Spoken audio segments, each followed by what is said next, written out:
दोस्त ब्लॉक कर गए, रिश्ता टूट गया, घर वाले भी समझ नहीं पा रहे, रातें खामोश हैं, फोन नहीं बजता।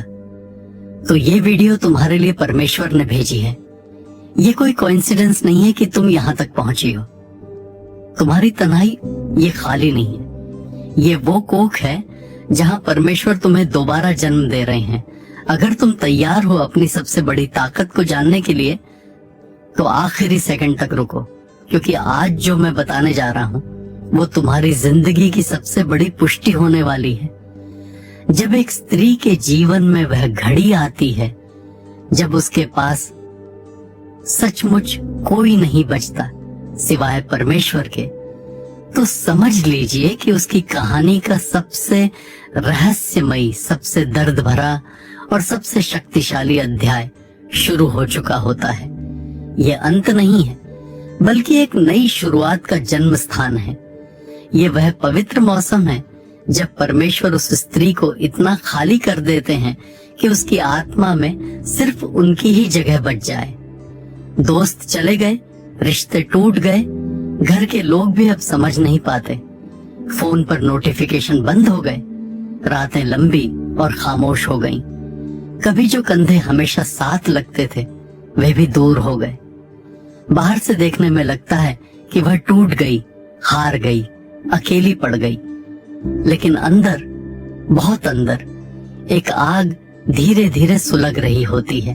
वह आग जो दुनिया की नजरों में बुझी हुई लगती है, पर परमेश्वर की नजरों में वह चिंगारी है जो आने वाले दिनों में जंगल की आग बनने वाली है।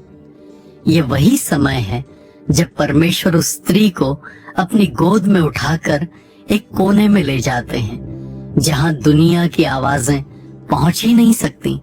वहां न कोई जजमेंट है, न कोई ताना, न कोई अपेक्षा, न कोई दिखावा, सिर्फ वह और उसका परमेश्वर।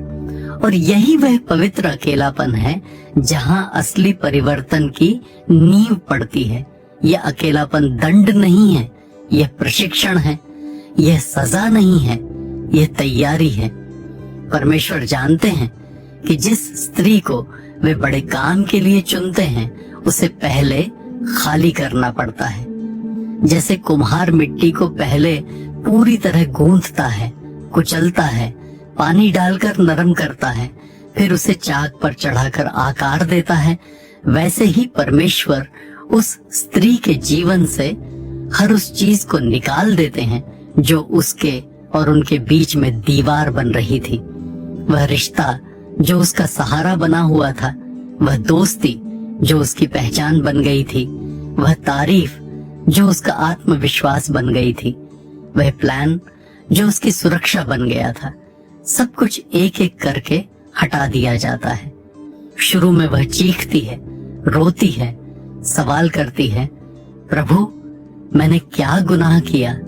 लेकिन धीरे धीरे जब आंसुओं का पानी कम होने लगता है तब वह सुनने लगती है, पहली बार इतनी स्पष्टता से, परमेश्वर की फुसफुसाहट। वह फुसफुसाहट जो कहती है, बेटी यह सब मैंने इसलिए किया ताकि तू मुझे पूरा पूरा पा सके।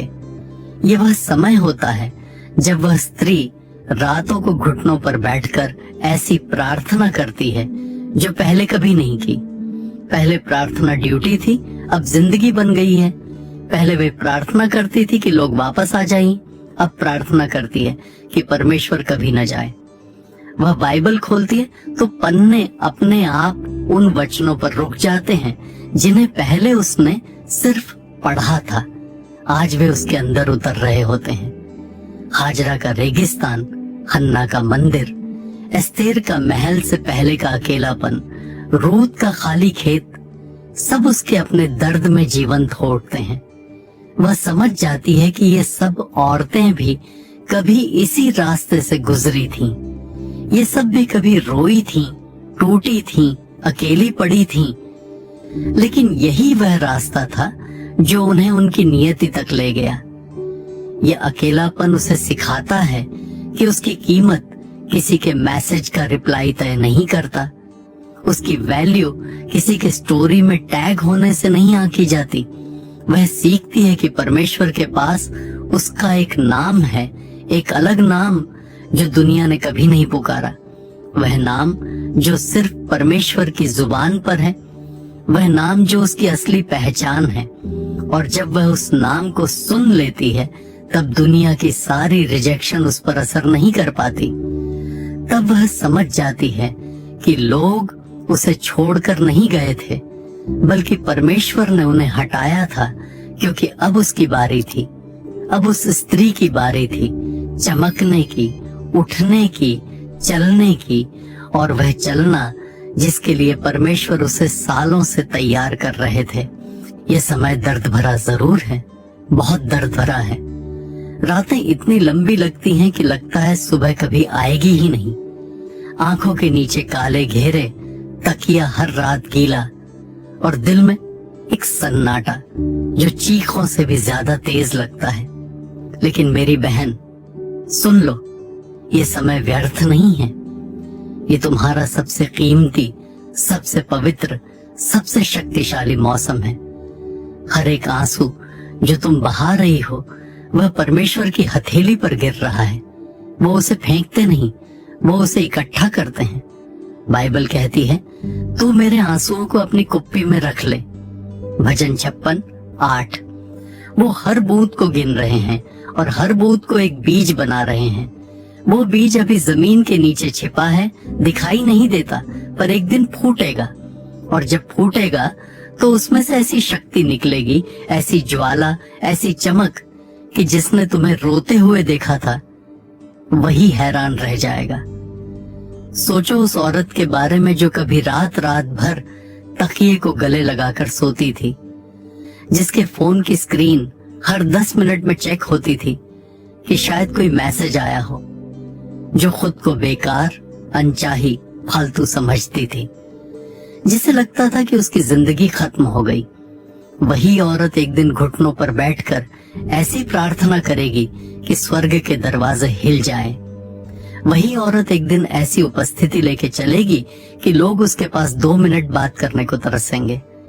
वही औरत एक दिन लाखों करोड़ों औरतों की आवाज, उनकी ताकत, उनका सहारा बनेगी। क्योंकि जब एक स्त्री के पास सचमुच कोई नहीं बचता सिवाय परमेश्वर के, तो परमेश्वर उसे इतना भर देते हैं कि उसमें से नदियां बहने लगती हैं, नदियां जो दूसरों की प्यास भी बुझा जाती हैं। वो औरत अब सिर्फ अपने लिए नहीं जीती, वो दूसरों के लिए भी जीने लगती है, क्योंकि परमेश्वर का प्यार उसमें इतना उमड़ता है कि वह रुक नहीं पाता, वह बहता है। यह मौसम सजा नहीं है मेरी बहन, यह परमेश्वर का सबसे ऊंचा, सबसे खास सम्मान है। वो हर किसी को इस रास्ते से नहीं ले जाते, सिर्फ अपनी चुनी हुई सबसे प्यारी, सबसे कीमती बेटियों को ले जाते हैं। ये वही रास्ता है जिससे हाजरा गुजरी, हन्ना गुजरी, रूत गुजरी, एस्तेर गुजरी, मरियम गुजरी। ये वही रास्ता है जहाँ कमजोर सचमुच टूट जाती हैं और मजबूत को तराशा जाता है। यहाँ साधारण औरतें खत्म होती हैं और योद्धा जन्म लेती हैं। यहाँ पुरानी वह मरती है और नई वह जन्म लेती है। यहाँ वो औरत जो कभी दूसरों की नजरों में जीती थी, अब परमेश्वर की नजरों में जीने लगती है। यहाँ वो औरत जो कभी लोगों के मैसेज से खुश होती थी, अब परमेश्वर की फुसफुसाहट से जीने लगती है। और जब ये नई औरत बाहर निकलेगी तो दुनिया देखेगी कि जिसे उन्होंने कचरे समझकर फेंक दिया था, उसे परमेश्वर ने उठाकर अपना मुकुट बना लिया। जिसे दुनिया ने रिजेक्ट किया, परमेश्वर ने उसे इलेक्ट किया। जिसे दुनिया ने अनचाही कहा, परमेश्वर ने उसे सबसे ज्यादा चाहा। जिसे दुनिया ने टूटा हुआ समझा, परमेश्वर ने उसे अपना सबसे सुंदर बर्तन बनाया। वो औरत अब चलती है तो जमीन हिलती है, वो बोलती है तो अंधेरा भागता है, वो प्रार्थना करती है तो बंद दरवाजे खुलते हैं, क्योंकि अब उसके अंदर वही रहता है जो सारी सृष्टि का मालिक है। तो मेरी प्यारी बहन, अगर आज तुम ठीक इसी मौसम में हो तो एक भी आंसू व्यर्थ मत समझना। ये तुम्हारा सबसे पवित्र समय है, ये तुम्हारा रेगिस्तान है जहाँ परमेश्वर तुम्हें देख रहे हैं। ये तुम्हारा जंगल है जहाँ परमेश्वर तुम्हारे साथ चल रहे हैं। ये तुम्हारी गुफा है जहाँ परमेश्वर तुम्हें छिपा कर रख रहे हैं। ये तुम्हारा डिलीवरी रूम है जहाँ परमेश्वर कुछ बहुत बड़ा जन्म दे रहे हैं। परमेश्वर तुम्हें छिपा नहीं रहे, तुम्हें चमकाने के लिए तैयार कर रहे हैं। तुम खाली नहीं हो रही हो, भर रही हो। तुम टूट नहीं रही हो, तराशी जा रही हो। तुम कमजोर नहीं पड़ रही हो, तुम्हारी जड़ें गहरी की जा रही हैं। हर रात जब तुम रोती हो, परमेश्वर तुम्हारे बगल में